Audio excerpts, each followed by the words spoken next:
Un spectre hante le monde, le spectre de l'anarchisme. Quelques nuits, dans quelques rues de quelques villes, un groupe s'est formé presque spontanément. Vêtu de noir, casqué, masqué, le cortège avance comme au hasard, sans rencontrer de réelle résistance. Des drapeaux, des slogans, des regards. Une caméra tenue par l'un des leurs saisit chaque détail.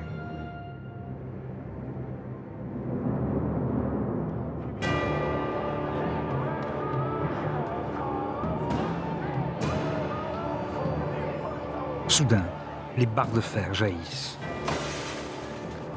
Mais ce jeune homme qui casse une vitrine, cette femme qu'on entend crier, et lui qui va bientôt graffer « fuck the system » sur un mur, tous ceux-là qui font une émeute comme on allait jadis au Saturnal, devinent-ils qu'ils incarnent aujourd'hui l'autre grande menace pour les polices occidentales? Et en pratiquant ici la propagande par le fait et l'action directe, qu'ils s'inscrivent, parfois sans le savoir, dans l'histoire longue et méconnue de l'anarchisme.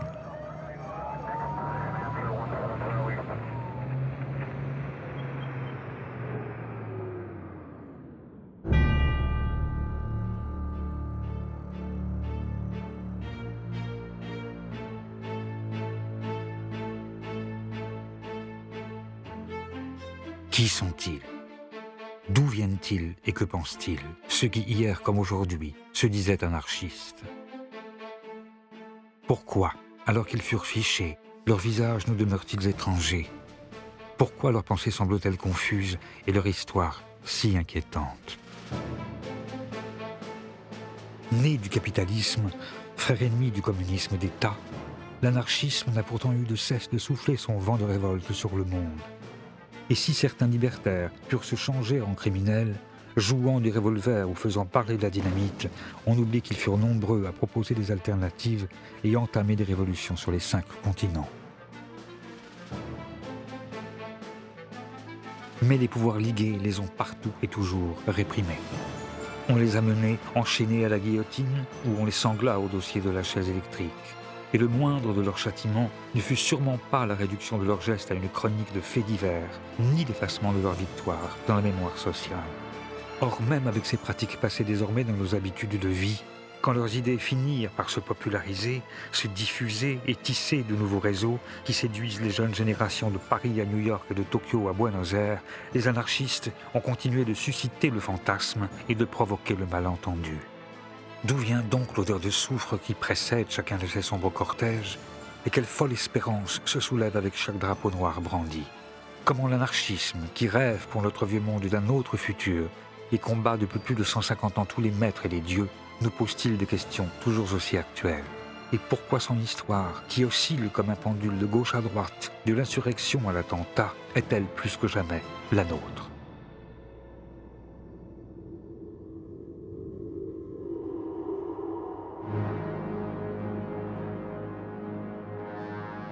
C'est à l'ombre des cheminées des premiers bagnes industriels, dans le cœur encore populaire des cités modernes, au pied des vieux palais changés en nouvelles places financières, que tout a commencé. Nous sommes au début du 19e siècle et on assiste partout à l'avènement d'un système économique nouveau. Le capitalisme fait ses premiers pas. Il impose son modèle de pensée, crée ses grandes industries et bouleverse les paysages. Mais les illusions nées de la première révolution industrielle se dissipent déjà pour laisser apparaître une réalité beaucoup plus crue et plus sombre. Quel est le grand problème du 19e siècle? C'est ce qu'on a appelé, d'un terme très simple, la question sociale.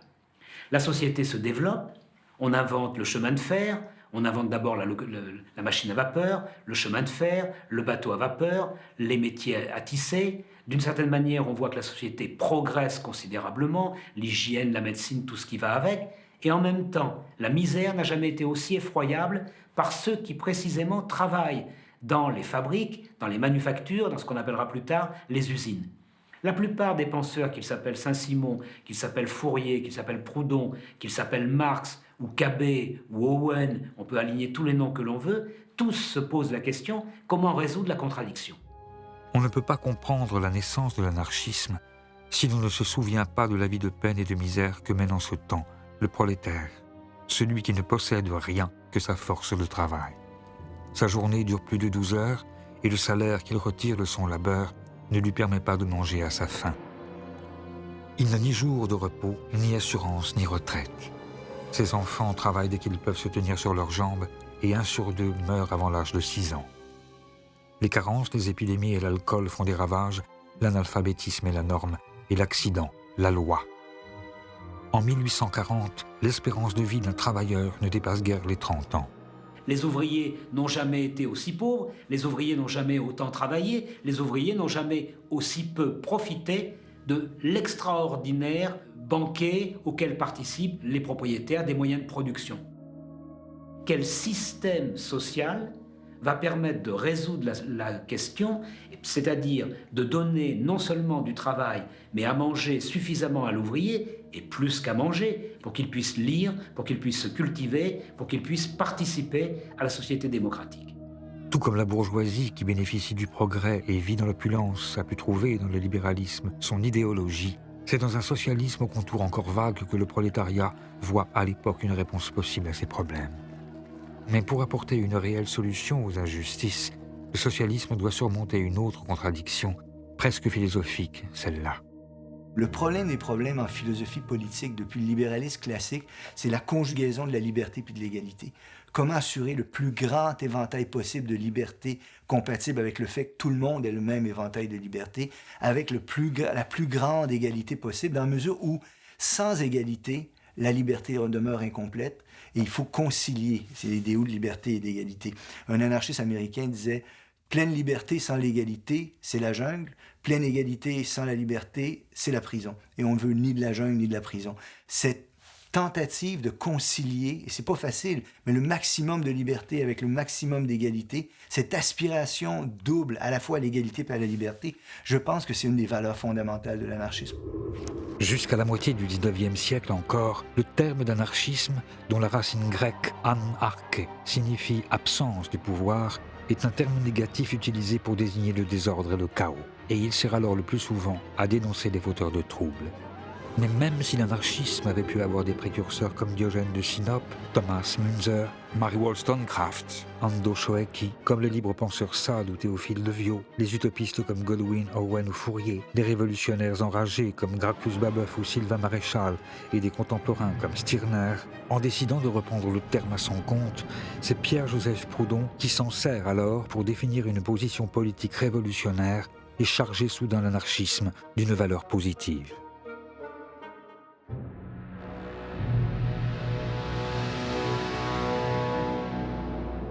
Proudhon, il est né à Besançon, au début du XIXe siècle. Et contrairement à la majorité des autres théoriciens socialistes, ou même anarchistes, il est issu d'un milieu d'origine populaire. Et la grande force, et aussi la grande originalité de Proudhon, c'est justement de savoir de ce qu'il parle lorsqu'il dénonce les inégalités sociales ou les injustices sociales. Pierre-Joseph Proudhon, c'est aussi un ouvrier, c'est un typographe qui sait lire et écrire, qui est capable non seulement de composer des textes, non seulement de les rédiger avec une plume, mais de les composer et de faire en sorte que cette pensée se matérialise en devenant un livre. Et c'est cette fascination qu'il va trouver dans son métier de typographe qui va l'amener à rédiger un certain nombre de textes qui vont effectivement circuler dans la France de l'époque. En 1840, Proudhon rédige le mémoire qui le rendra célèbre. Qu'est-ce que la propriété ? Si la réponse qu'il apporte à cette question, la propriété c'est le vol, fait aussitôt scandale, c'est la profession de foi qu'il prononce quelques lignes plus bas, qui constitue le véritable acte de naissance de la pensée anarchiste. Une formule paradoxale qui dit déjà presque tout. Eh bien, vous êtes démocrate ? Non. Quoi, vous seriez monarchique ? Dieu m'en garde. Vous êtes donc aristocrate ? Point du tout. Vous voulez un gouvernement mixte ? Encore moins. Qu'êtes-vous donc ? Je suis anarchiste. Quoique très ami de l'ordre, je suis dans toute la force du terme anarchiste. Au même moment où il va se dire anarchiste, il prononce que la propriété, c'est le vol. Qu'est-ce que ça signifie ? Ça signifie qu'il pointe la propriété comme étant le fondement d'un certain ordre social.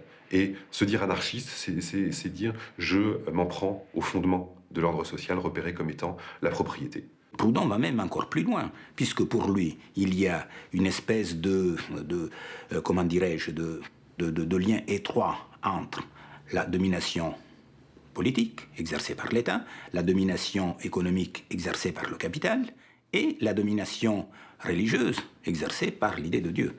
Et donc Proudhon est véritablement le père de l'anarchie, puisque c'est le seul qui relie ensemble ces trois formes de domination, et il pense qu'il faut les détruire en même temps si on veut effectivement changer de structure sociale. Si pour changer de structure sociale, Proudhon prône la destruction des pouvoirs, il n'est pas partisan de la violence révolutionnaire. Il imagine plutôt tout un système mutualiste dont sa banque du peuple pourrait être le premier jalon.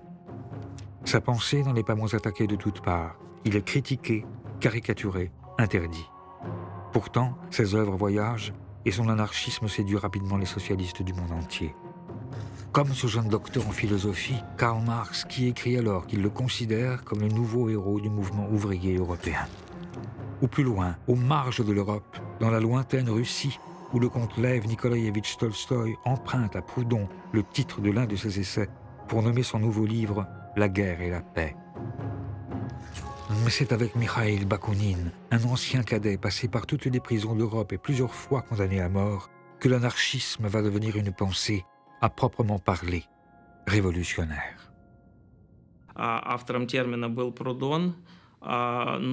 Si c'est Proudhon qui utilise pour la première fois le terme anarchiste, Bakounine est peut-être une figure plus importante dans la formulation définitive des idées, dans la mesure où il ajoute aux idées de Proudhon le principe de la révolution. À la différence de Proudhon, en effet, Bakounine prône l'insurrection. Selon lui, la seule manière d'abolir l'État et le capitalisme, c'est une révolution armée. Bakounine entreprend de diffuser la pensée anarchiste au sein de la toute nouvelle Association internationale des travailleurs, plus connue sous le nom de Première Internationale. Cette association, créée en 1864 à Londres, qui affirme que l'émancipation des travailleurs doit être l'œuvre des travailleurs eux-mêmes et qui rassemble à ses débuts plus de 2000 ouvriers, brosseurs, terrassiers, doreurs, charpentiers, menuisiers venus du monde entier, apparaît en effet aux yeux du révolutionnaire russe comme la plateforme idéale pour parachever le projet anarchiste et le faire connaître au monde. À chaque congrès, on discute des moyens de production. Est-ce qu'il faut les collectiviser? Est-ce que chacun a droit d'avoir ses propres moyens de production? Est-ce que ça doit être commun? Est-ce qu'il faut des coopératives? Est-ce qu'il faut des collectivités? Qu'est-ce qu'on fait de l'héritage? Qu'est-ce qu'on fait de l'argent? Quel est le rôle des femmes? Etc. Enfin, tout un ensemble de problèmes qui a jusque-là jamais été abordé. Mais depuis la mort de Proudhon, entre Bakounine, qui apparaît comme l'héritier du père de l'anarchisme, et Marx, qui, lui, avait rompu depuis longtemps avec l'auteur de la philosophie de la misère, les débats dégénèrent. Et leur querelle, autant personnelle que politique, divise bientôt le mouvement socialiste. Trois grands courants émergent. Un courant réformiste, assez minoritaire, qui ne croit pas aux vertus de la révolution. Un courant marxiste, que les anarchistes qualifient d'autoritaire, qui pense que l'ordre nouveau s'imposera grâce à la dictature du prolétariat. Et enfin, le courant anti-autoritaire ou anarchiste de Bakounine, qui prône l'insurrection et la destruction définitive de tout l'appareil étatique. Pour les anarchistes comme pour les marxistes, le communisme est une société sans État, mais les marxistes estiment qu'ils peuvent utiliser l'appareil étatique d'oppression pour construire une société nouvelle, alors que les anarchistes pensent que l'État doit être supprimé dès la révolution sociale, après quoi viendra le communisme. Marx pensait qu'il fallait un parti centralisé, avec une structure hiérarchisée qui serait capable de mobiliser les gens pour prendre le pouvoir, et puis ensuite utiliser ce pouvoir pour créer le socialisme. Bakounine, en raison des idéaux anarchistes auxquels il adhère, en raison de sa méfiance du pouvoir et de l'autorité, est convaincu que c'est une erreur colossale que de penser comme ça. Il a à peu près cette expression prenez le plus grand révolutionnaire, mettez-le sur le trône de toutes les Russies et vous en ferez un tyran dans quelques années. Je prédis, c'est à peu près sa formulation, qu'en Russie, si la révolution qui se produit prend la forme que Marx souhaite, on verra arriver une terrifiante bureaucratie rouge. De manière inattendue, c'est dans les profondes vallées du Jura helvétique que ces conceptions reçoivent leur écho le plus favorable. Et l'invitation que la Fédération des ouvriers horlogers du Val de Saint-Imier lance à Bakounine est le début d'une histoire particulière que la Suisse continue d'entretenir avec l'anarchisme. Les récits d'époque témoignent d'une séduction réciproque, vraiment. Ils sont... Bakounine parle toute la nuit, les gens l'écoutent, après on pousse les chaises et les tables et puis on danse dans le café où a eu lieu la conférence, on partage le thé, on fume des pipes et on n'arrête pas de discuter. Il reste plusieurs jours et il va revenir à plusieurs reprises dans la région. Bakounine est séduit par leur capacité de s'auto-organiser. C'est ça qui fait une rencontre indispensable pour que la suite se passe. C'est depuis cette fédération jurassienne, qui demeure aujourd'hui encore l'un des bastions mondiaux de l'anarchisme, que Bakounine, avec son mètre 99 et ses yeux impeccablement bleus, lui qui parle 5 langues, noue des contacts avec des révolutionnaires venus des 4 coins du monde. Comme les Suisses James Guillaume ou Waldemar Schwitzgebel, les Italiens Malatesta et Cafiero, l'Allemand Johann Most, les frères Élie et Élisée Reclus, le Belge Victor Dave, l'Espagnol Anselmo Lorenzo, ou un peu plus tard, le prince russe Kropotkin, qui deviendront bientôt tous des figures du mouvement. Et grâce à eux, l'anarchisme s'internationalise et devient la pensée la plus populaire parmi les différents courants du socialisme. Pour être honnête, et même en comptant large, le nombre des marxistes à cette époque dans l'international était seulement de 1000 membres. Alors que les anarchistes, eux, étaient beaucoup plus nombreux.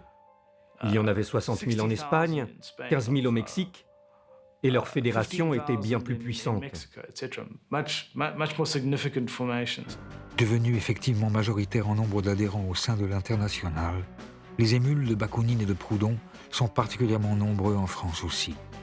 Quand éclate la Commune de Paris en 1871, les anarchistes sont donc aux premières loges. Et avec les autres révolutionnaires, ils se lancent à corps perdu dans l'insurrection. C'est un grand espoir, c'est un grand rêve. Tout à coup, une ville entière qui devient autonome, qui se défait des maîtres, qui se défait du vieux monde, qui réinvente tout. Pendant 73 jours, Paris s'insurge, fusille quelques généraux, brûle les cadastres, renverse les vieilles idoles et rend le pouvoir au peuple. Sur les ruines de l'ordre ancien, oubliez les divisions au sein de l'Internationale, les révolutionnaires essaient tous ensemble de bâtir un monde meilleur.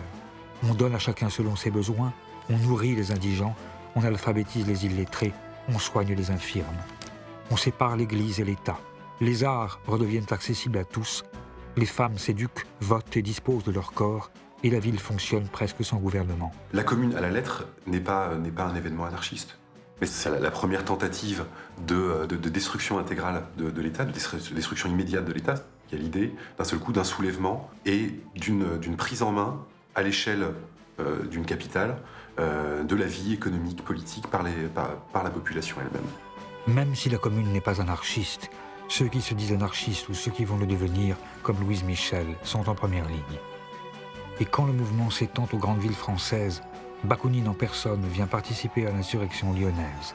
Il abolit l'État, l'espace de quelques jours, et croit lui aussi que le grand soir est enfin arrivé.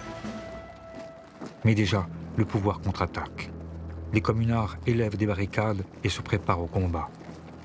Au cours d'une longue semaine, dans le Paris d'Haussmann, une guerre civile a lieu où les travailleurs, hommes, femmes et enfants, affrontent une troupe armée et entraînée.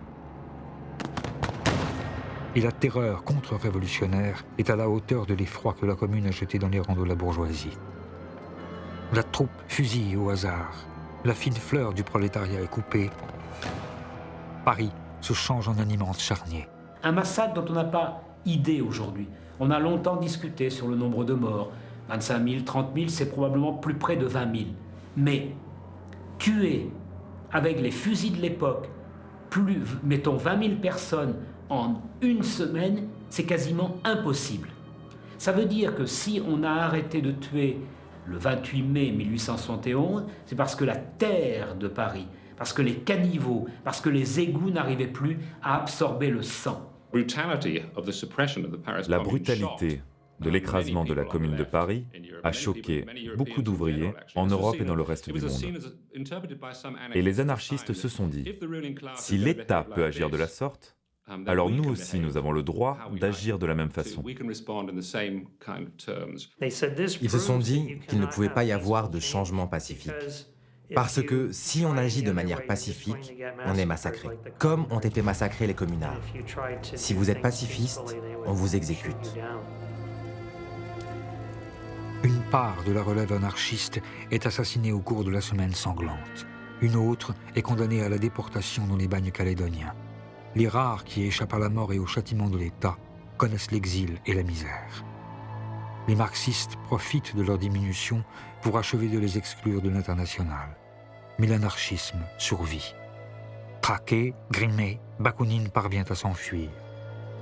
Il rassemble ses dernières forces en Suisse, à Saint-Imier, dans sa forteresse jurassienne, pour y sceller un pacte qui marquera officiellement la naissance de son mouvement. À ce moment-là, ils sont une quinzaine, 12 jeunes gens qui ont entre 20 et 30 ans, qui viennent d'Espagne, d'Italie, de Suisse, et il y en a 3 qui sont un peu plus vieux qu'eux. Il y a Bakounine, un Espagnol et Gustave le Français, un communard. Et il crée une nouvelle organisation. Les historiens ne la mettent pas dans la liste des internationales. Enfin, c'est une nouvelle organisation. Hein. La dénomination qui lui est donnée et qui sera reprise à l'époque a le mérite d'une grande clarté. C'est l'international anti-autoritaire. Qui adopte toute une série de dispositions dans lesquelles on affirme clairement que le premier des devoirs de l'Association internationale des travailleurs, c'était la destruction de tout pouvoir politique. C'est-à-dire qu'à ce moment-là, clairement, il y a pour la première fois une création d'une organisation qui se fixe explicitement des objectifs anarchistes. À Saint-Imier, en signant un pacte d'amitié, de solidarité et de défense mutuelle, les anarchistes prennent leur indépendance. Ils se dotent d'une charte, d'une organisation et d'un programme. Horizontalité dans l'organisation et anti-autoritarisme, radicalité révolutionnaire et internationalisme, athéisme, liberté de parole et de pensée, égalité de tous et refus du jeu des partis, tous les aspects de la pensée libertaire sont rassemblés ici pour la première fois. Les anarchistes y inventent même une nouvelle arme dont l'emploi généralisé aurait la capacité de détruire tout pouvoir politique et de précipiter la révolution. L'instrument, le moyen de la révolution, c'est la grève générale. C'est un terme nouveau qui naît là, avec Saint-Imier. Alors ça n'est pas encore le syndicalisme, ça n'est pas encore moins en termes de comme concept, hein, l'anarcho-syndicalisme, mais tout y est là, tout est en place. Le but, c'est pas d'exister ou de se perpétuer, c'est d'aller à une révolution.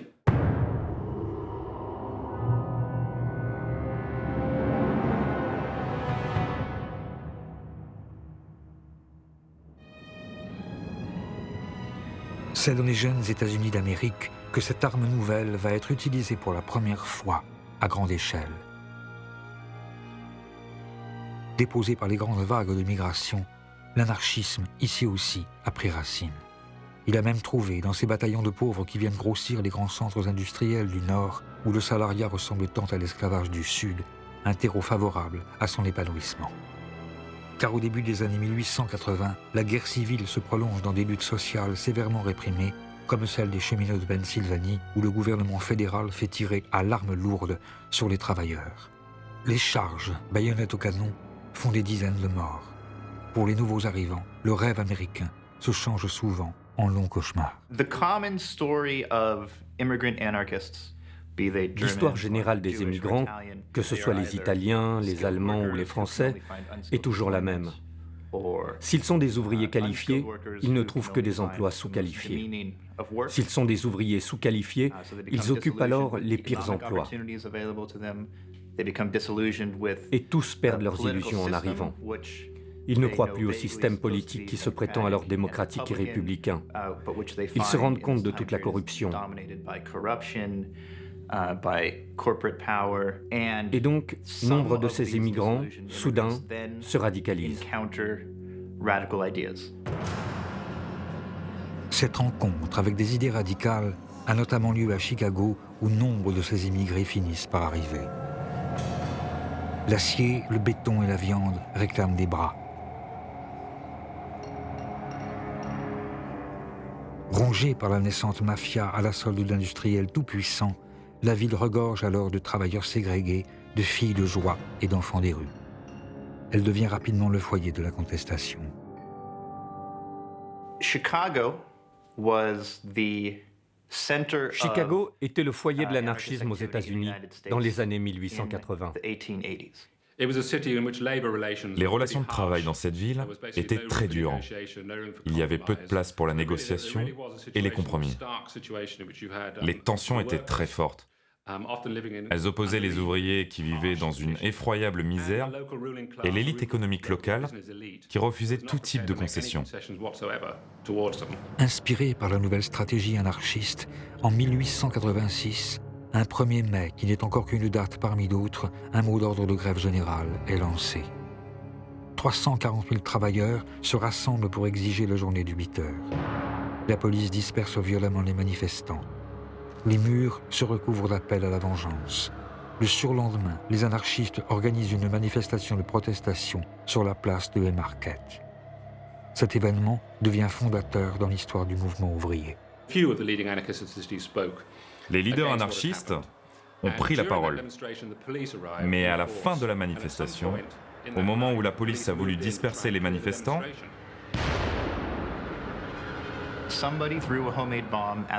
Quelqu'un a jeté une bombe.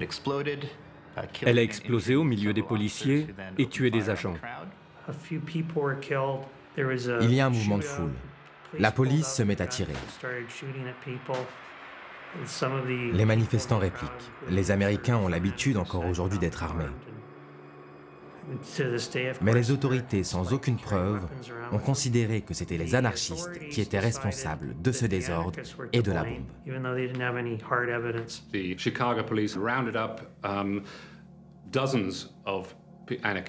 par la suite, la police de Chicago a raflé des dizaines et des dizaines d'anarchistes. Certains d'entre eux n'avaient même pas manifesté cette nuit-là.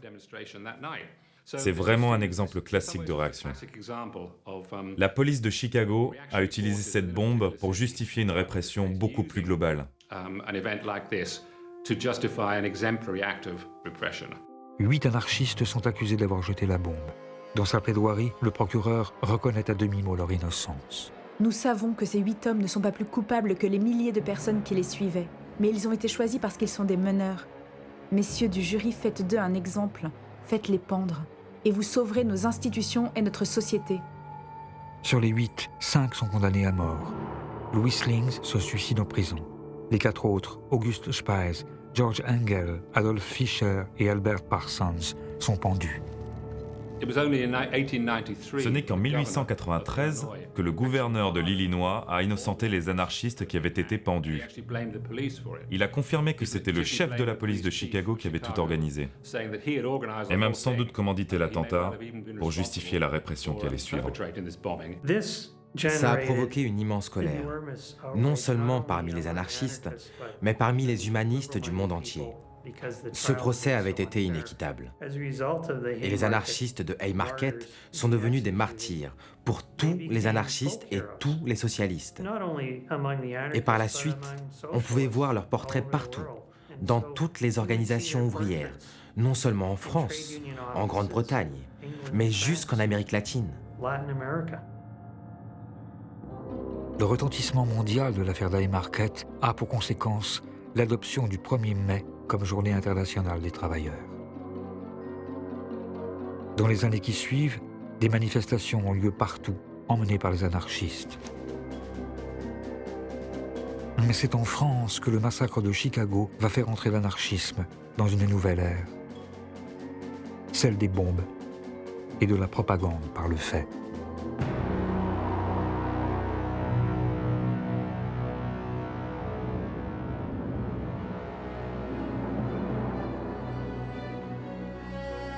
C'est la belle époque. Depuis la Commune, Paris s'est reconstruite et n'a jamais aussi bien porté son surnom de ville lumière et de cité des arrêts de l'amour. Elle est la première place financière, occupe le centre d'un empire colonial en pleine expansion et demeure encore pour quelques années la capitale du monde. La bourgeoisie triomphe et la jeune démocratie enorgueillie peut, en commémoration des 100 ans d'une révolution française déjà vidée de son sens, inviter l'Occident à visiter sa grande exposition universelle. Entre deux palais de la guerre et des industries et une Bastille flambant neuve reconstruite pour l'occasion, les curieux peuvent assister à une remise en scène spectaculaire du massacre des nations indiennes ou se promener nonchalamment dans les allées larges et grillagées des tout nouveaux os humains.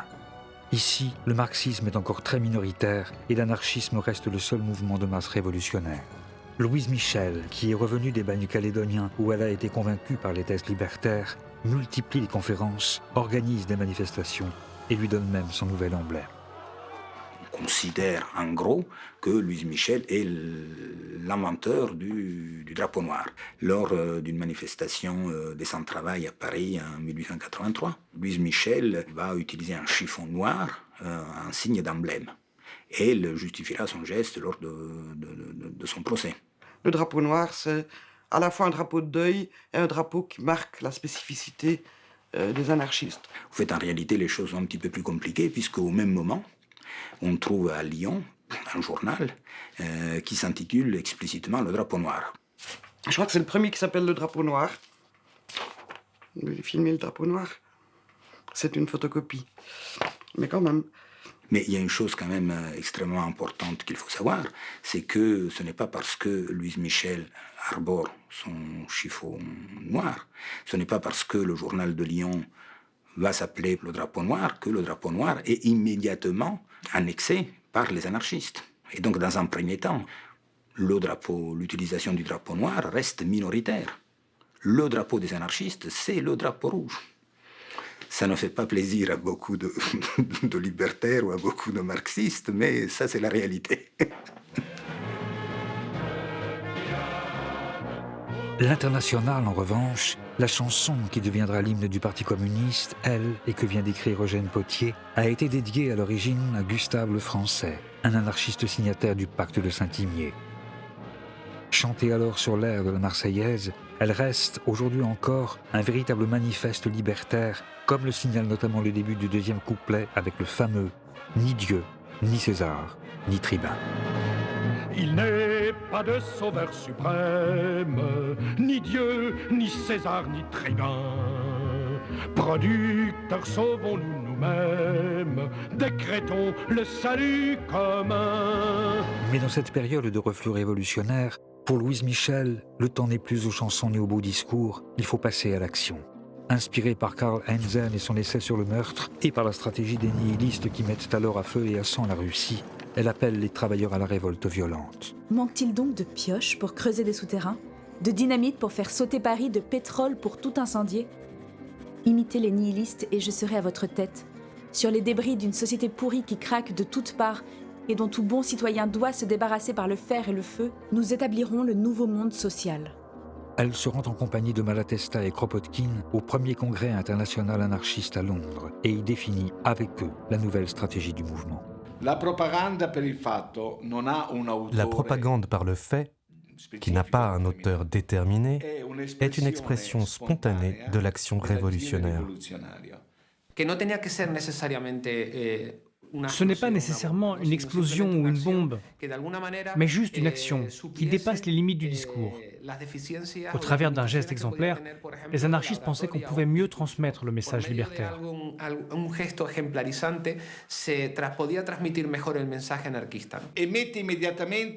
Et puis ça met le révolutionnaire au défi. Il ne s'agit pas de faire comme ces révolutionnaires qui parlent et laissent agir les autres. Là, le révolutionnaire agit et il fait la preuve par les faits de sa crédibilité. Cette conception selon laquelle une action d'éclat pourrait créer l'étincelle révolutionnaire qui enflammera l'Occident convainc notamment un certain François Königstein, dit Ravachol.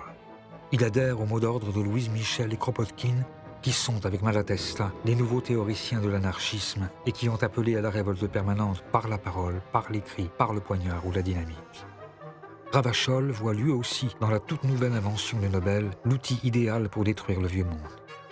Il se forme à la manipulation de la nitroglycérine et, à la suite de la répression féroce des premières manifestations du 1er mai en France, sa révolte se changeant soudain en fureur, il décide de passer à l'action. Le 1er mai 1891, Les anarchistes décident de faire une journée de lutte, d'action.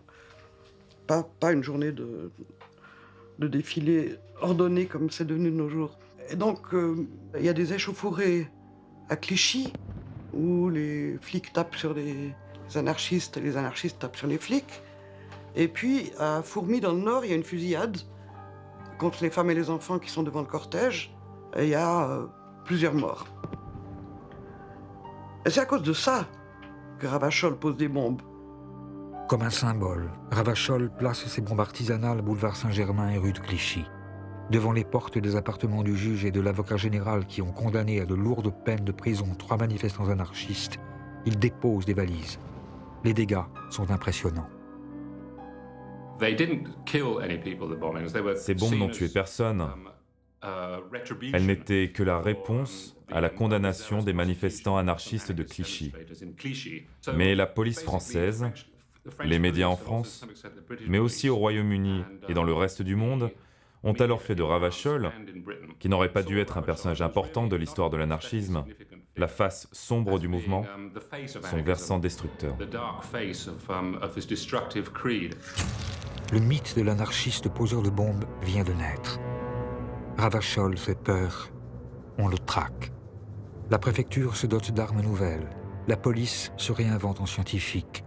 L'une des premières fiches anthropométriques de l'histoire est réalisée, son portrait s'étale à la une de tous les journaux, et grâce aux nouveaux moyens de communication, son nom résonne dans le monde entier.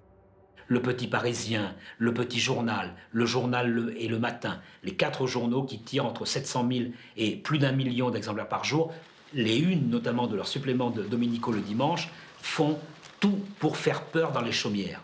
Mais de façon effectivement générale, ces attentats n'ont pas provoqué immédiatement une réaction hostile de toute l'opinion publique. Bien au contraire, Ravachol recueille même plutôt la sympathie du peuple, pour lequel il devient une sorte de héros, comme Mandrin aux cartouches, un vengeur auquel on écrit, sur l'air de la Carmagnole, des chansons. Dansons la Ravachol, vive le son, vive le son. Dansons la Ravachol, vive le son de l'explosion. Pour devenir un exemple de pure révolte, l'anarchiste doit payer de sa personne. Ce n'est pas le terroriste qui fait son attentat et s'enfuit. Au contraire, l'anarchiste doit affronter à visage découvert la société et devant le tribunal revendiquer ses actes. Il doit se servir de son procès comme un formidable mégaphone et faire résonner partout le nom de l'anarchisme. Fidèle à la stratégie de la propagande par le fait, quand 3 jours seulement après l'explosion de sa dernière bombe, Ravachol est arrêté, il assume ses responsabilités. À son procès devant le tribunal de la Seine, alors qu'il sait qu'il joue sa tête, il soutient son geste. Il y a actuellement un trop grand nombre de citoyens qui souffrent tandis que d'autres nagent dans l'opulence. Cela ne peut durer. Aujourd'hui, les anarchistes sont assez nombreux pour renverser les choses. Il ne faut pour cela qu'une poussée. Et la révolution s'opérera. Ravachol est condamné aux travaux forcés à perpétuité, mais rattrapé par une vieille affaire de droit commun, il est condamné à mort. Et c'est par un froid matin, à Montbrison, que sa voix qui allait crier « Vive la Révolution » est coupée par le couteau de la guillotine. Son exécution, loin d'effrayer les autres libertaires, apparaît comme une déclaration de guerre. La presse anarchiste réclame vengeance. On assiste alors à un véritable emballement. Chacun s'y met, encouragé par des publications qui, de rubriques d'études scientifiques en exposé d'arsenal anti-bourgeois, acquièrent rapidement le surnom de presse dynamite. Des bombes explosent un peu partout. Le restaurant où Ravachol a été arrêté est dynamité. Auguste Vaillant, le Guy Fawkes français, jette une bombe dans la Chambre des députés. Les bombes de Vaillant, elles non plus n'ont tué personne. Elles ont cassé 3 ongles et fait de légères blessures. Pourtant, même s'il n'a tué personne, on le condamne à la guillotine et Vaillant est exécuté. Et sur sa tombe, on retrouvera des fleurs et même un petit mot qui disait « Vaillant, tu seras vengé ». Dans les jours qui suivent, Léon Léautier attaque au tranchet. Amédée Powell se fait exploser devant l'église de la Madeleine. Émile Henry fait plusieurs morts en posant des bombes, dont une au hasard dans le restaurant de la gare Saint-Lazare. On dynamite Faubourg Saint-Jacques, rue Saint-Martin, rue de Vaugirard. à Lyon, Angers, Le Havre, Amiens, Marseille. La France prend peur et la stratégie de l'attentat commence à faire débat au sein du petit monde libertaire. Devant l'emballement ravacholiste, des auteurs comme Malatesta, Kropotkin et même Reclus pensent qu'on est confronté à une forme de dangereuse déviation. C'est-à-dire qu'ils ne peuvent pas accepter que l'on puisse commettre n'importe quel geste, n'importe quel attentat au nom de l'anarchie. Si la stratégie de l'attentat fait débat parmi les révolutionnaires, ce sont des avant-gardes artistiques que viennent les derniers soutiens aux propagandistes par le fait.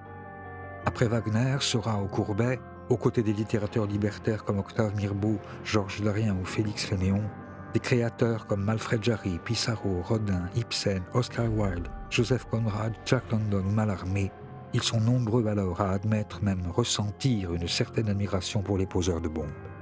Je vais d'ailleurs citer au fond un seul d'entre eux, mais pas le moindre, Émile Zola. Il est sensible au fait que ces hommes sont d'une sincérité absolue. On est au cœur du roman, un des romans les moins lus de son œuvre, et pourtant pas le moins intéressant, Paris. Aux premiers actes encore innocents des anarchistes, la répression a été si dure, la police a si rudement malmené les quelques pauvres diables tombés dans ses mains, que toute une colère a monté peu à peu. Songe donc aux pères battus jetés en prison, aux mères et aux enfants crevant de faim sur le pavé, aux vengeurs affolés que laisse derrière lui chaque anarchiste mourant sur l'échafaud. La terreur bourgeoise a fait la sauvagerie anarchiste.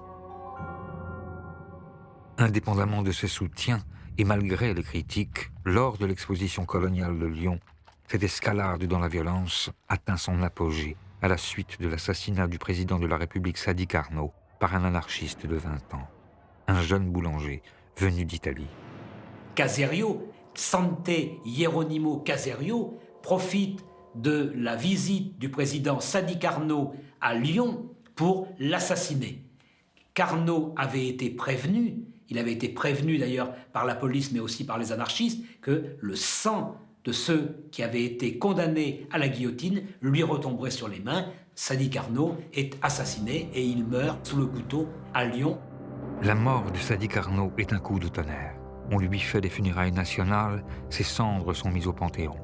Son assassin est rapidement jugé et mis à mort. Et pour ne pas que sa tombe devienne un lieu de pèlerinage, les restes de Saint Geronimo Caserio, anarchiste et martyr, sont jetés dans une fosse anonyme. Mais cela ne suffit pas et la répression se généralise. À ce moment-là, en France, on va faire adopter ce qu'on appelle les lois scélérates, des lois qui interdisent toute propagande anarchiste et assimilée à une association de malfaiteurs, et en même temps toute propagande antimilitariste. Et donc, il y a une mise en fiche de la quasi-totalité des militants, qui est réalisée à ce moment-là, y compris des malheureux qui étaient tout simplement abonnés à telle ou telle revue libertaire. Né à Kharkov, Julien Turin, né à Bordeaux, Cohen, Joseph, Mickey, né à Ferdinand, Gauthier Jean-Joseph, né à Grenoble, producteur, Grand Didier Alfred, Delors, né à Saint-Denis, Jean-Baptiste, peintre en né à bâtiment. Marvejol, typographe, Martis, Richard. En même temps, c'est des informations ahurissantes. Les anarchistes très dangereux, quand on les connaît, c'est un ouvrier horloger du Val de Saint-Imier qui prononce quelquefois des phrases un peu incendiaires, mais qui de nous n'a jamais dit pendez-les tous ou mort aux flics, mort aux vaches. Je veux dire, on a tous fait. La panique gagne le monde. Les rumeurs les plus folles courent de ministère en consulat. Les anarchistes complotent. Ils sont une menace pour la sécurité des nations. À l'image des États-Unis d'Amérique, les gouvernements se dotent de lois contre le péril noir.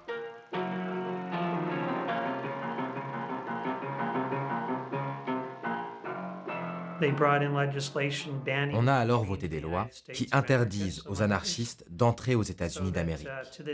Et depuis ce jour, si vous êtes assez fou pour dire que vous êtes anarchiste, vous ne pourrez pas passer la douane. On vous l'interdira. Oui, c'est à ce moment qu'ont commencé ces lois qui criminalisent les gens juste pour leurs idées politiques. L'idée d'une conspiration terroriste, d'une conspiration internationale, est alors apparue. C'est la première fois que le concept de guerre à la terreur était utilisé. Dans le New York Times, en 1894, on a commencé à lire des titres sur la nécessité d'exterminer le terrorisme. C'était déjà ces termes très mélodramatiques qui étaient employés.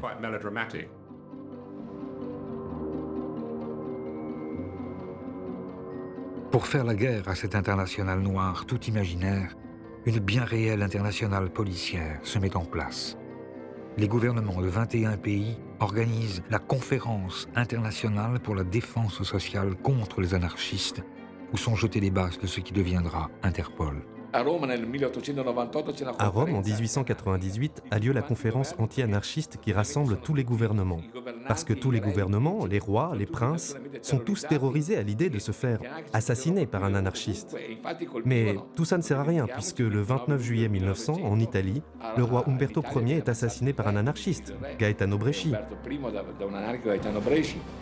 Et avec lui, malgré la répression et les lois d'exception, les têtes couronnées et les chefs d'État tombent comme à gravelotte sous les coups des anarchistes.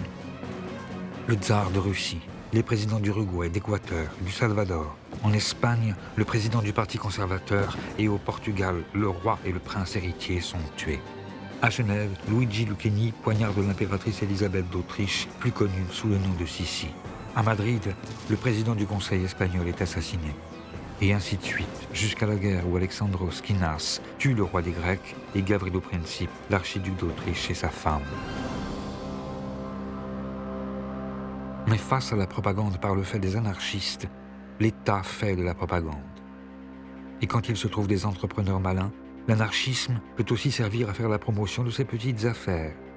Comme c'est ici le cas d'Edison, qui profite de l'exécution de Leon Cholkoch, l'assassin du président des États-Unis McKinley, pour promouvoir ses deux nouvelles inventions, le cinéma en 35 mm et la chaise électrique.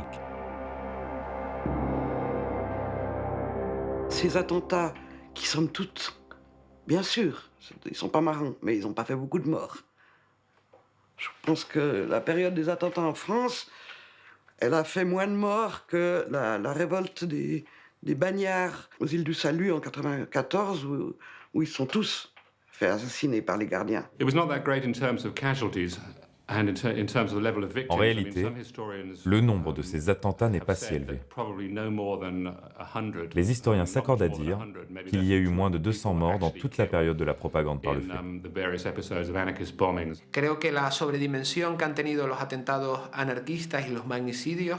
L'exagération qu'on a faite de l'importance des attentats est surtout le fait de la presse, qui voulait faire peur. Et aussi parce qu'il est difficile de faire comprendre les différentes nuances de l'anarchisme. C'était plus simple, pour tout le monde, de ramener tous les types de lutte armée à la seule dénomination de terrorisme. Mais à la fin du 19e siècle, pour les anarchistes, un fait est sûr. La stratégie de l'attentat a montré ses limites. Elle n'a nulle part précipité d'insurrection et a plutôt contribué à décrédibiliser la cause libertaire. Pour les théoriciens, il est urgent de revenir à l'essentiel. À la fin du XIXe siècle, beaucoup d'anarchistes, et même ceux qui avaient au départ accepté cette stratégie, ont commencé à rejeter la propagande par le fait et à dire que c'était une stratégie qui ne menait nulle part. C'est notamment le cas d'Enrico Malatesta, qui a dit « Le problème, c'est que ça nous a éloignés des luttes. Là où les anarchistes doivent être, c'est au cœur des luttes sociales. » Et donc, à la fin des années 1890, les anarchistes reviennent dans le mouvement social. Et c'est ainsi que naît le syndicalisme révolutionnaire.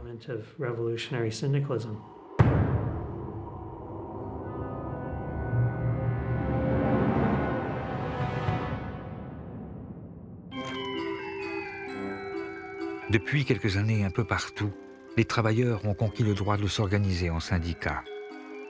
Mais c'est avec la création des bourses du travail, puis de la CGT, qu'anarchisme et syndicalisme vont fusionner pour donner naissance au syndicalisme révolutionnaire, que l'on désignera plus tard sous le terme d'anarcho-syndicalisme.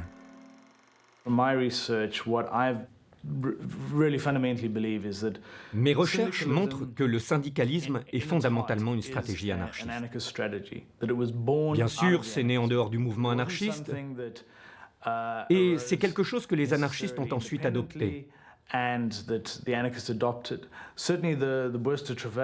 l'intérieur de cette stratégie, les bourses du travail occupent une place particulière.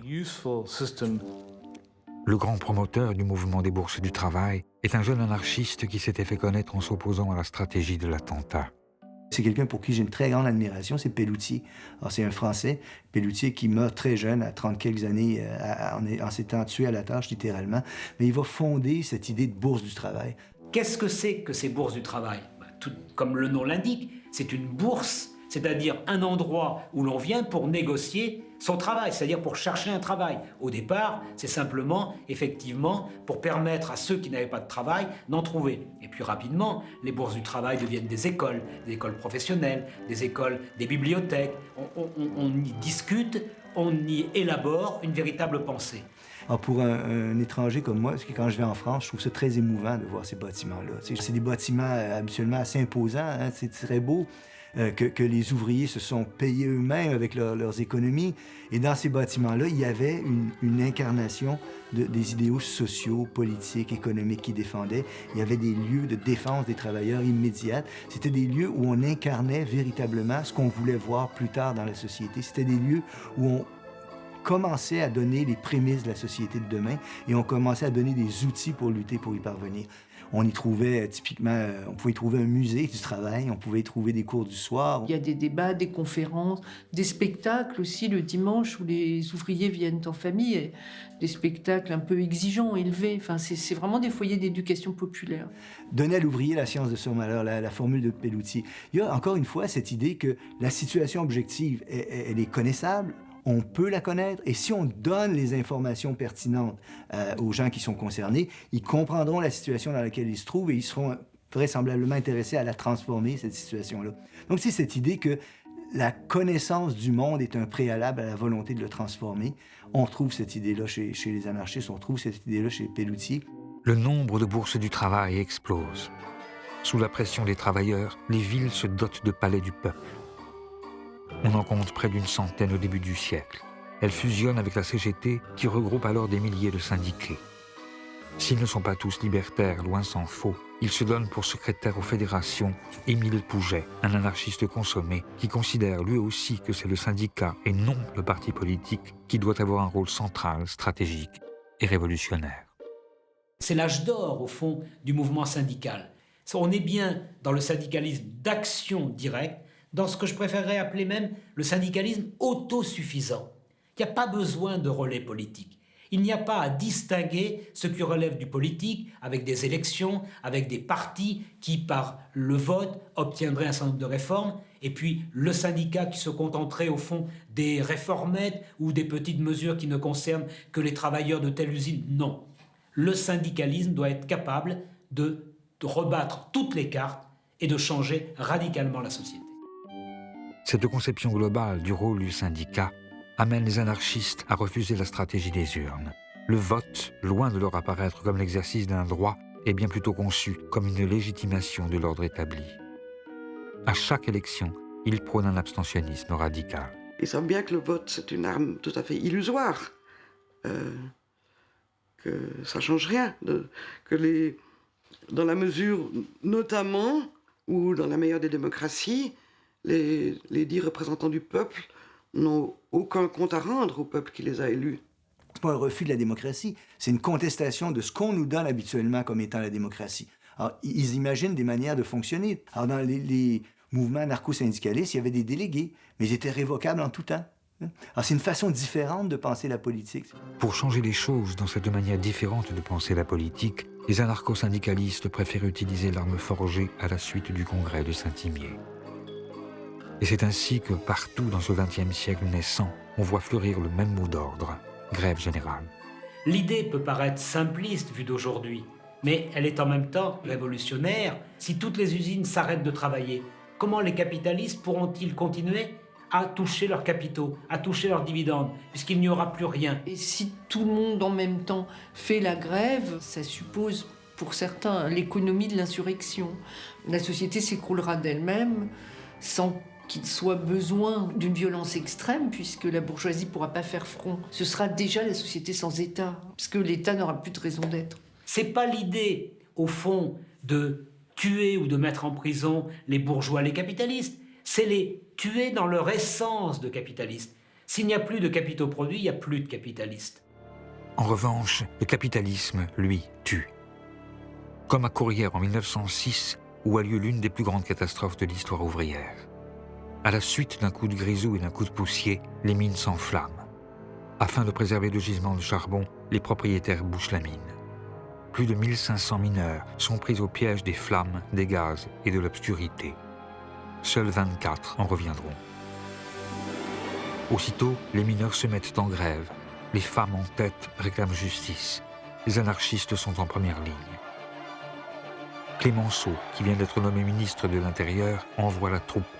20 000 soldats chargent les manifestants. En réponse, pour le 1er mai 1906, les syndicalistes libertaires de la CGT exigent la journée de 8 heures et appellent à la grève générale.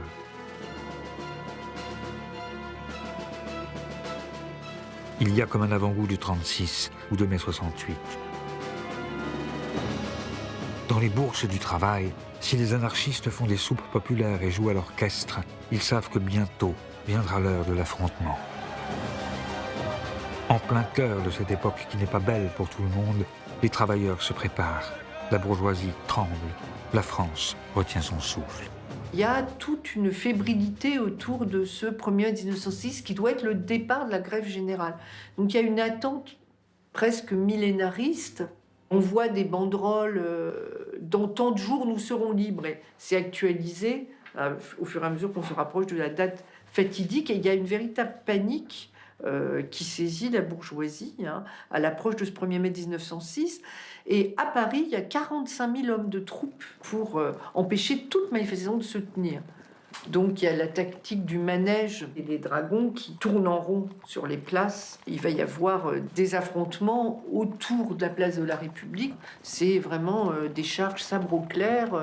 Et quand on frappe, c'est bien souvent avec le tranchant. Il y a un nombre de mutilations incroyable. Et puis il y a des morts, pas mal de morts aussi. Malgré les arrestations, les blessés et les morts, les anarchistes remportent ici tout de même une grande victoire. Ils font la preuve qu'ils peuvent mobiliser les travailleurs et obtenir gain de cause. Car si la journée du 8 heures n'a pas été obtenue, le gouvernement a tout de même été obligé de lâcher, sous la pression, un jour de repos. Le syndicalisme révolutionnaire est alors au fait de sa popularité. La charte d'Amiens, adoptée quelques semaines plus tard, symbolise son triomphe et demeure aujourd'hui encore le codex du mouvement syndical en France et dans le monde. Car au début du XXe siècle, l'anarcho-syndicalisme fait des petits un peu partout. La CNT en Espagne, qui regroupera bientôt près de 2 millions de travailleurs. La FORA, qui structurera la vie politique argentine jusque dans les années 50, ou encore les IWW aux États-Unis d'Amérique, qui prennent pour emblème un chat noir et un sabot que les ouvriers français glissaient dans les machines pour les casser, et qui, dans de très nombreuses langues, formera l'étymologie du mot sabotage. Si vous prenez une carte du monde, alors vous verrez que le mouvement anarcho-syndicaliste s'est développé dans toute l'Amérique latine et dans toute l'Europe. Si l'on parle d'une présence certes minoritaire, mais avec une influence énorme, alors vous trouverez l'Europe de l'Est, l'Afrique du Nord et jusqu'en Extrême-Orient.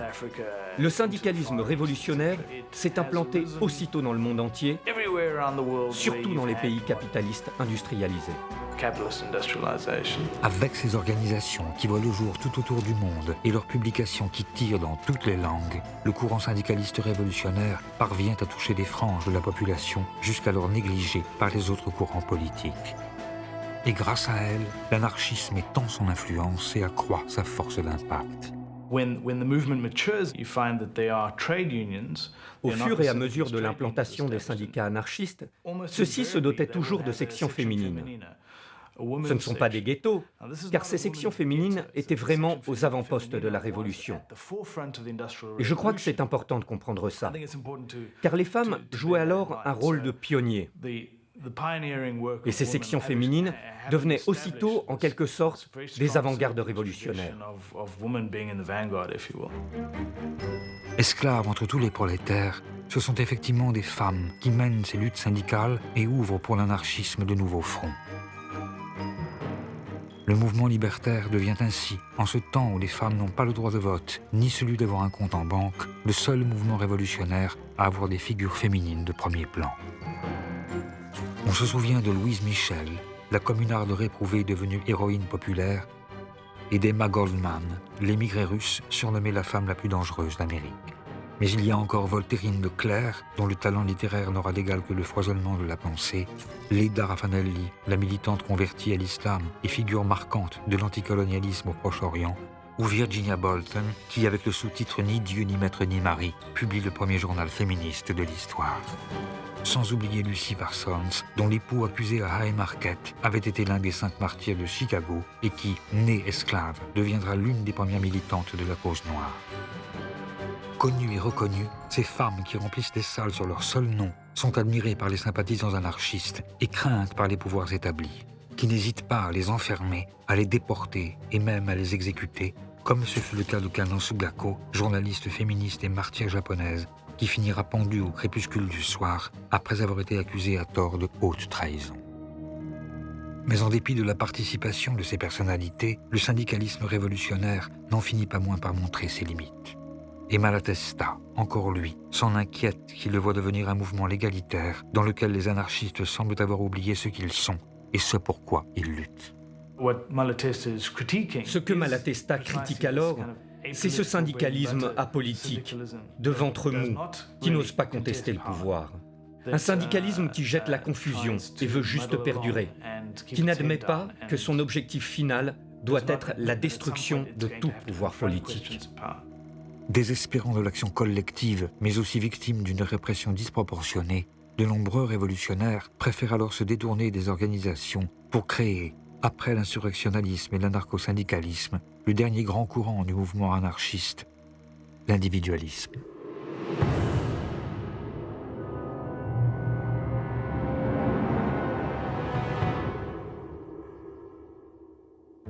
Descendants des Lumières et héritiers du romantisme, les individualistes sont les enfants terribles de leur temps.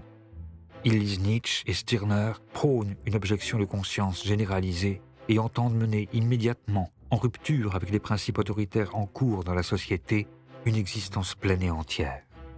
Joseph Albert, dit Libertad, que l'on surnomme aussi le roi de la butte Montmartre, est l'une des figures de ce courant. Il accompagne l'essor des causeries populaires et a fondé le journal L'Anarchie, avec un A minuscule. Libertad est une très grande figure. Alors, il écrit dans l'anarchie, donc on a un certain nombre de textes. Ça ne fait pas de lui un théoricien, hein. C'est des textes très émotionnels aussi. Mais c'est surtout un très grand orateur. Il était mutilé, il marchait avec des béquilles, et malgré son infirmité, il était un cogneur, un redoutable bagarreur. Et tout le monde le craignait. Il est toujours vêtu de sa blouse noire de typographe. Il a ses béquilles qui ponctuent ses discours et qui lui servent aussi contre les policiers. Il faisait des moulinets avec ses béquilles qui impressionnaient les policiers. Même s'il est bagarreur et souhaite à ses lecteurs pour chaque année nouvelle que crève le vieux monde, Libertad, tout comme ces libertaires bohèmes qui peignent sur les pentes de Montmartre, n'empêche pas l'action violente pour autant. C'est des gens dont j'ai examiné les trajectoires cas par cas. Et ce qu'ils veulent, c'est pouvoir travailler de leurs mains, mais aussi de leur tête, enfin, être des hommes complets. Ils veulent avoir la vie bonne, ce qu'ils estiment être la vie bonne, et ce qui est très loin de la vie facile, hein, d'ailleurs, aujourd'hui, maintenant, ici et maintenant. Si les individualistes recherchent le bonheur, ils savent que l'émancipation individuelle passe aussi par la défense des libertés de tous et de chacun. C'est la raison pour laquelle ils prennent part à tous les combats de leur temps. Ils sont en première ligne contre les pogroms et parmi les premiers à soutenir l'innocence du capitaine Dreyfus. Ils sont à l'avant-garde de la bataille pour la laïcité et militent pour la séparation de l'Église et de l'État. Ils font fermer les bagnes pour enfants, ils inventent ce que l'on n'appelle pas encore les luttes affinitaires et s'attaquent à toutes les formes de domination. L'impérialisme, le sexisme et le patriarcat, le racisme et tous les types de ségrégation qu'induisait déjà le monde du travail à cette époque. Depuis les formes les plus intimes d'oppression à l'intérieur des familles jusqu'au plus global, les anarchistes se sont mis alors à toutes les combattre. Ce désir global de changement qui conduit les individualistes à rejeter le travail, la famille, la patrie, tous les fondements de la morale bourgeoise, les amène à proposer des alternatives de vie. Et ces pratiques nouvelles qu'ils inventent alors font d'eux aussi de vrais révolutionnaires. Ça va concerner absolument tous les aspects de la vie, la sexualité, l'éducation, les vêtements. Donc, vous prenez la nudité, les femmes vont abandonner le corset, les chapeaux, tous les vêtements contraignants. À la place du mariage, ils vont préconiser l'union libre. Ou alors certains, l'amour libre. Et éventuellement plural, il n'y a pas d'inconvénient à aimer plusieurs personnes à la fois, et pour les femmes et pour les hommes. Enfin ça c'est la doctrine, bien sûr dans les faits, il y a beaucoup de grincements de dents et de souffrances. Bien qu'ils soient individualistes, ces anarchistes ne s'en regroupent pas moins. Et à défaut de changer le monde, ils décident de changer d'univers. Ils créent dans les villes des Athénées libertaires ou des colonies agricoles à la campagne. Un peu partout, malgré les manques, les rigueurs et le harcèlement policier, ils partent mettre en cohérence leurs idées et leurs actes, préfigurant le retour à la nature des années 70. Ils trouvaient une espèce de grange à l'abandon au fin fond de la Picardie, et puis décidaient qu'ils allaient faire un milieu libre là-bas et vivre dans l'autonomie. Ils faisaient ça sans un sou. Quand nous, on a fait des communautés dans les années 70, où les jeunes qui refont ça, le retour à la nature, ils ont tous les surplus de la société actuelle qui permettent de vivre avec 4 sous. Les ouvriers du début du XXe siècle, ils n'avaient pas 4 sous de côté. Et quand ils étaient au chômage, ils n'avaient rien. Quand ils étaient malades, ils touchaient rien. Donc ils partaient avec rien.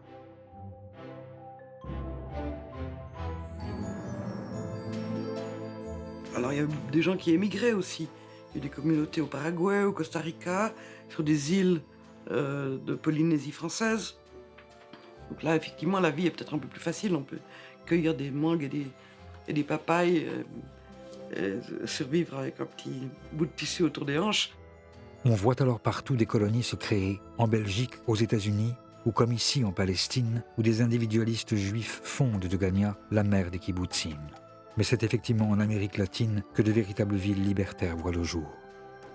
Il y a la Nouvelle-Australie où s'installa notamment Mary Gilmore, ou encore la Colonia Cecilia, fondée au Brésil par Giovanni Rossi et un groupe d'anarchistes italiens, dont il ne reste qu'une seule image. Pendant 4 ans, ces libertaires abolissent les hiérarchies, la religion et l'argent, s'organisent en conseil, s'aiment librement et chantent des chansons. Terra di ladri, coi miei compagni vado in esilio e tutti uniti a lavorare formeremo la colonia sociale e tu borghese ne paghi il fio, tutto precipita, re patria e Dio e l'anarchia forte e gloriosa e vittoriosa trionferà, sì trionferà. Mais l'anarchie ne triomphe pas, et ces colonies, véritables contre-sociétés qui devaient être le germe du monde nouveau, ferment les unes après les autres. Certains individualistes se disent alors que si pour changer la société, il faut bien changer l'individu, pour changer l'individu, il faut reprendre le mal à la racine. Or, selon eux, l'école bourgeoise inculque dès l'origine aux enfants des valeurs autoritaires et centralise tous les dispositifs de pouvoir. Il faut donc s'y attaquer et y porter la révolution. Ils se font alors éducationnistes réalisateurs et conçoivent des pédagogies nouvelles où l'antique paideia se mêle aux principes libertaires. La tâche de l'anarchiste, c'est d'être un éducateur. C'est-à-dire, il faut en quelque sorte faire l'homme nouveau avant de faire la société nouvelle. Il y a une très grande exigence d'élévation intellectuelle, sensorielle, physique même. Il ne néglige aucun des aspects de la vie. Des expériences de nouvelles formes d'éducation fleurissent aussitôt à travers le monde. La ruche de Sébastien Faure ou l'orphelinat de Sampuy de Paul Robin. Mais l'une des plus complètes est l'école moderne, fondée en Espagne sur des principes anti-autoritaires par Francisco Ferrer. Francisco Ferrer est un pédagogue anarchiste très important. Il a créé le mouvement des écoles modernes. L'idée était de faire une éducation séculaire, laïque, non seulement à destination des enfants, mais aussi des adultes, basée sur des relations égalitaires entre les élèves et les professeurs. C'est une éducation intégrale, c'est-à-dire qu'elle doit être à la fois manuelle et intellectuelle. L'enfant doit savoir à peu près tout faire. Elle est fondée exclusivement sur l'usage de la raison, c'est-à-dire on ne veut rien imposer à l'enfant de l'extérieur. Nous ne craignons pas de le dire. Nous voulons faire des hommes dont l'indépendance intellectuelle sera la force suprême, qui ne se soumettront jamais à rien, capables de discerner ce qui est bon et qui aspireront à vivre 1000 vies en une seule. La société craint de tels hommes, et il ne faut pas attendre d'elles qu'elles soutiennent jamais une éducation capable de les produire. C'est ça qui est fascinant quand on lit les anarchistes sur l'éducation, et à mon avis, c'est parmi les rares théoriciens de l'éducation qui sont conscients de ça, ils se méfient d'eux-mêmes. Ils ont une telle méfiance à l'endroit de l'autorité illégitime, y compris en éducation, que leur réflexion sur l'éducation comporte une profonde réflexion sur les risques d'endoctrinement que portent leurs projets. Alors, vous allez lire des mots, je cite presque textuellement, « Rappelons-nous toujours que nous ne voulons pas faire de bons petits anarchistes. Méfions-nous toujours de notre propre pouvoir sur les enfants. Nous tentons de faire des hommes libres. Il se pourrait qu'ils pensent autre chose que nous plus tard. C'est à ça qu'on reconnaîtra qu'on a véritablement fait des hommes libres. » Ces écoles laïques et libertaires, où les enfants posent en cagoule, suscitent bien sûr le fantasme, et leur succès inquiète autant le clergé que la bourgeoisie. Il faut arrêter au plus vite Francisco Ferrer, leur fondateur qui s'est pourtant toujours opposé à toute forme de violence. Une occasion est trouvée au cours de la semaine tragique de Barcelone de l'inculper à tort. Il est très vite visé par la répression, qui en 1909 l'accuse d'avoir fomenté la grève générale de Barcelone et le condamne à mort. Il va y avoir une solidarité internationale qui va se développer sur tous les continents, aux États-Unis, en Australie, en Europe, dans toutes les grandes villes d'Europe. Il y aura des manifestations pour empêcher l'exécution, il y aura des pétitions, il y a même des gouvernements qui vont intervenir pour demander au gouvernement espagnol de l'épargner, mais Ferrer est exécuté. Et alors, quelques heures après son exécution, des foules se rassemblent partout dans les grandes villes, mais notamment à Paris. L'émeute parisienne sera la plus spectaculaire de toutes, le 13 octobre 1909 exactement.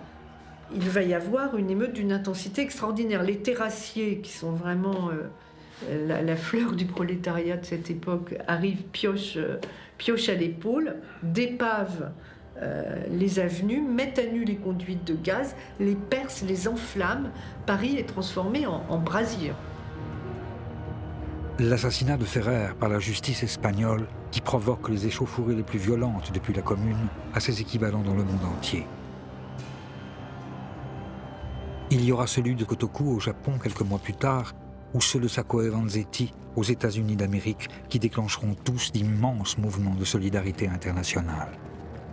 Car si les États n'hésitent pas à tuer des humanistes, c'est qu'au début du XXe siècle, le monde semble sur le point de basculer.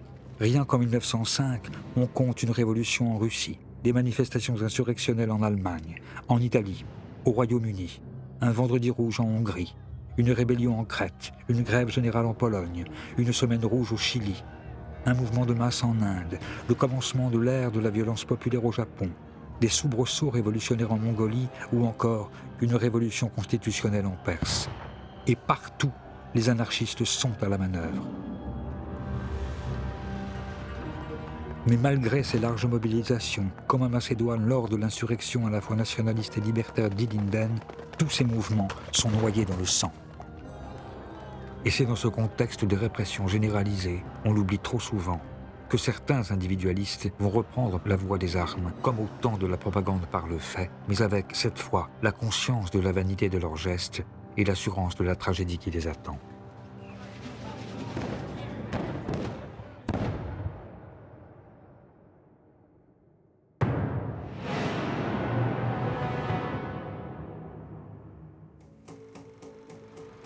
Au début des années 1910, tout semblait pourtant aller pour le mieux dans le meilleur des mondes libertaires possibles.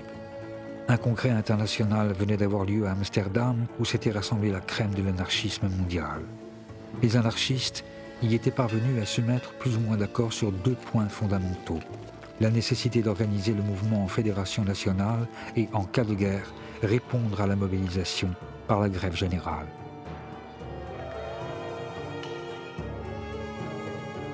Au Mexique, une révolution, la première de ce XXe siècle naissant, venait d'éclater avec ses accents libertaires qui ravivaient les espérances révolutionnaires. Kropotkin s'enflammait et apportait un soutien sans réserve à l'insurrection paysanne. Emma Goldman se lançait dans une vaste collecte de fonds et le libertaire, en France, pouvait s'exclamer « Quel exemple! Quel splendide prélude pour l'émancipation générale !» Comble de l'ironie, en France, par exemple, Armand Fallières, le nouveau président de la République, accompagné d'une myriade de personnalités politiques, s'était rendu en personne à Besançon pour inaugurer, en grande pompe avec Marseillaise et défilé des gardes suisses, une statue monumentale à la gloire du père de l'anarchisme, Joseph Proudhon.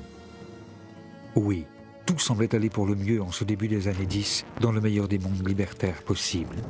Mais peut-être par impatience ou juste pour prendre au mot l'auteur de « Qu'est-ce que la propriété ?», de nombreux libertaires ne décidaient pas moins d'attaquer la société bourgeoise dans ce qu'elle a de plus cher. Partisans du vol, qu'ils préfèrent nommer expropriation, reprise individuelle ou banditisme révolutionnaire, afin de précipiter en Europe une révolution qu'ils ne voyaient plus venir, ces anarchistes s'en prennent partout à la propriété. Et avec eux, le braquage se changeait soudain en stratégie révolutionnaire. Le problème est très simple. Si je suis un révolutionnaire opposé au capitalisme, pour quel mystérieux motif est-ce que je n'attaquerai pas une banque ? Pourquoi ne pas exproprier la banque pour financer la révolution ? Après, on peut discuter des méthodes. Je ne parle pas de tuer la petite vieille qui attend au guichet. Je parle d'un assaut radical du capitalisme sous la forme d'une attaque de banque. Aux yeux d'un révolutionnaire, ça n'a rien de scandaleux. Entre parenthèses, même Staline le faisait. Tous les révolutionnaires s'y mettent en effet, mais ce sont les anarchistes qui systématisent ces tactiques et associent momentanément leur nom au plus grand braquage de l'époque. Il y aura Buenaventura Durruti, le plus grand terroriste d'Espagne, avant de devenir le leader de la révolution anarchiste en Catalogne, qui met à sac, avec les Solidarios, une partie de l'Europe et de l'Amérique latine. Il y aura Severino Di Giovanni, l'ennemi public numéro 1 argentin, qui réalisera le vol le plus important jusqu'alors de l'histoire de son pays. Il y a en Ukraine Nestor Makhno, qui, au sein de l'Union des laboureurs pauvres, exproprie et redistribue les biens confisqués. Mais en France, c'est Marius Jacob, qui œuvre au sein de la bande des travailleurs de la nuit, qui marque alors les esprits. Le plus pittoresque, le plus intéressant, c'est sans doute Marius Jacob. Il a créé une petite bande, n'est-ce pas, de cambrioleurs qui avait pour but de voler les exploiteurs du peuple, les parasites de la société, c'est-à-dire qu'ils choisissaient leur cible, ils ne volaient pas n'importe qui, mais avant tout les militaires, les prêtres, les magistrats et les grands propriétaires. Dans la mesure du possible, sans violence aucune, et même avec une certaine élégance, puisqu'il peut laisser des petits messages ironiques à destination de ceux qu'il a cambriolés. Oui, je vous ai volé un mouchoir de poche d'une valeur de 250 francs. Un mouchoir de 250 francs. N'est-ce pas une insulte à la misère ? Marius Jacob, l'anarchiste cambrioleur, qui, bien qu'ayant commis plus de 500 cambriolages, gardait pour lui juste de quoi vivre, servira de modèle à Maurice Leblanc pour concevoir son personnage d'Arsène Lupin. Mais l'État, qui veut envoyer un message aux anarchistes tentés par l'illégalisme, l'arrête et, malgré ses bons mots, lui applique un châtiment exemplaire. Lui qui n'avait jamais versé le sang est condamné à la guillotine sèche des travaux forcés à perpétuité au bagne de Guyane. Pour les bandits révolutionnaires, le signal est clair. Puisque le pouvoir envoie à la mort même des innocents, il vaut mieux tuer avant que d'être tué. En 1911, c'est à Londres que se déroule la première grande confrontation entre bandits révolutionnaires et forces de l'ordre. Pendant plusieurs heures, au cours de ce que l'histoire de l'anarchisme a retenu sous le nom de bataille de Stepney, un siège a lieu au Sansinet Street. À l'aube, le quartier est entièrement bouclé. 2 anarchistes retranchés dans une petite maison opposent une résistance farouche à plus de 800 policiers et membres de la garde écossaise. Les opérations sont dirigées par le ministre de l'Intérieur, un certain Winston Churchill, que l'on voit ici à gauche, en haute forme. Ne parvenant pas à les déloger, Churchill fait donner l'artillerie et incendie la maison. Les 2 révolutionnaires meurent brûlés vifs. Les actualités ont envoyé leurs caméras et une foule considérable s'est massée pour assister au spectacle. Mais était-il ici, parmi les curieux, ce jeune mécanicien dont la légende dit qu'il était à l'époque le chauffeur à Londres de Conan Doyle?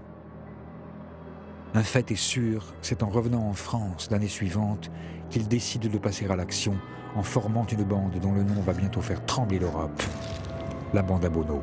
Les bandits tragiques, je préfère cette appellation, parce que premièrement, c'est pas une bande soumise à l'autorité d'un chef, et si chef il y avait, je vois pas pourquoi ce serait Bono plus qu'un autre. Ils sont des militants anarchistes, des militants individualistes, convaincus, avec un passé de lutte derrière eux, comme le jeune Octave Garnier, par exemple, qui a été emprisonné à la suite d'une grève de terrassiers, durement frappé par la police, et qui a trouvé dans l'individualisme ce qu'il cherchait, finalement.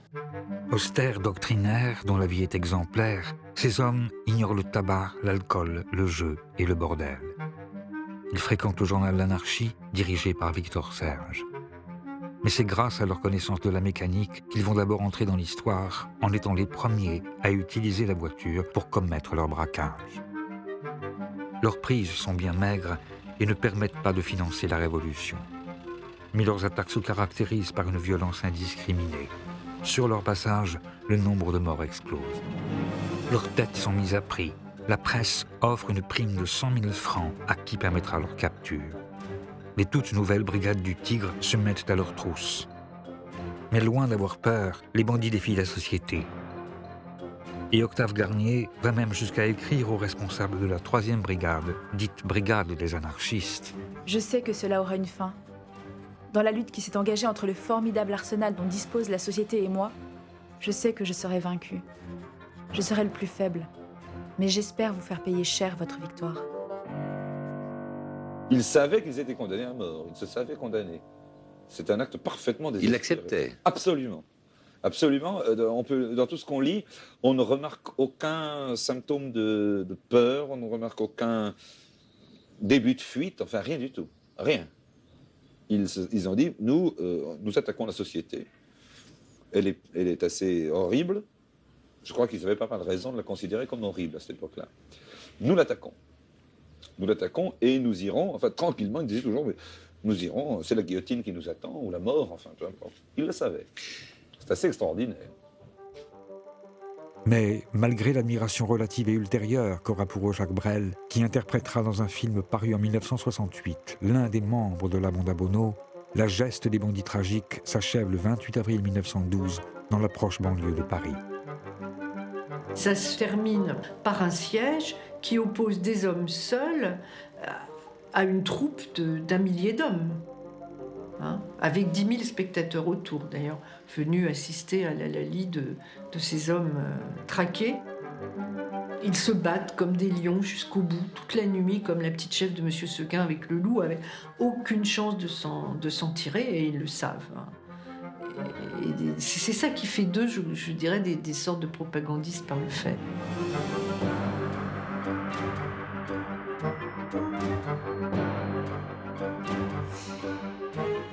Ici aussi, les actualités sont conviées au spectacle. Une fois n'est pas coutume, c'est la police qui pose des bombes. Les opérations terminées, les corps des anarchistes sont exposés comme autant de trophées de chasse.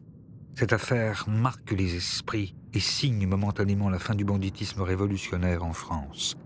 Bono, comme nombre d'illégalistes, devient peu à peu une figure controversée, tantôt rejetée, tantôt réintégrée dans la mémoire anarchiste au gré des périodes et des nécessités. Plutôt que de considérer les gestes de la bande à Bono comme étant un véritable mouvement de protestation, si on veut, moi personnellement, je pencherais plutôt pour l'hypothèse que c'est la manifestation d'un échec. C'est-à-dire que ce sont des épisodes qui peuvent attirer une espèce de curiosité morbide, mais en fait, en réalité, restent des épisodes marginaux. Et en ce qui concerne la bande à Bono, c'est de la marginalité d'un groupement qui était marginal.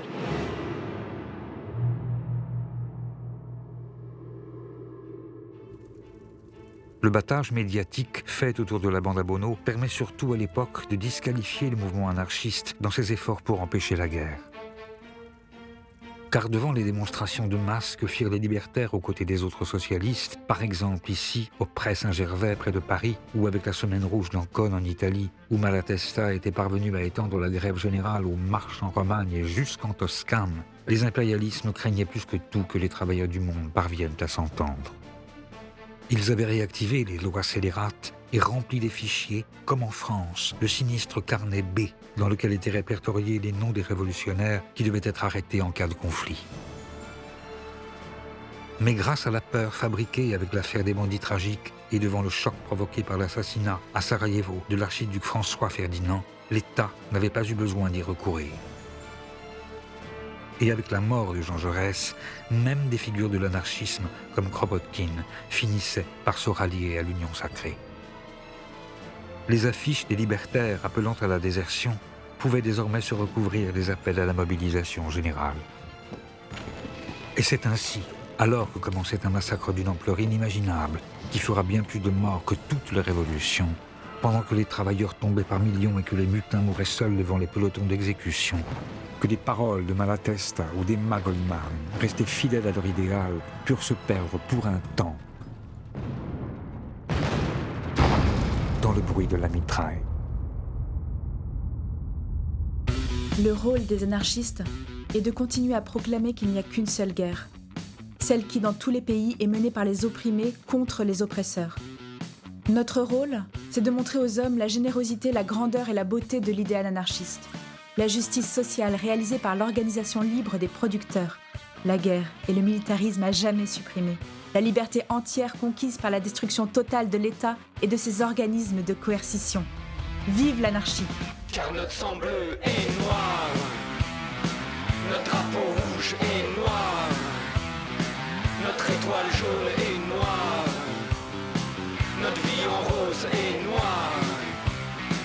Oui, notre sang bleu est noir, notre drapeau rouge est noir, notre étoile jaune est noire, notre vie en rose est noire. Oui, notre sang bleu est noir, notre drapeau rouge est noir, notre étoile jaune est noire, notre vie en rose est noire.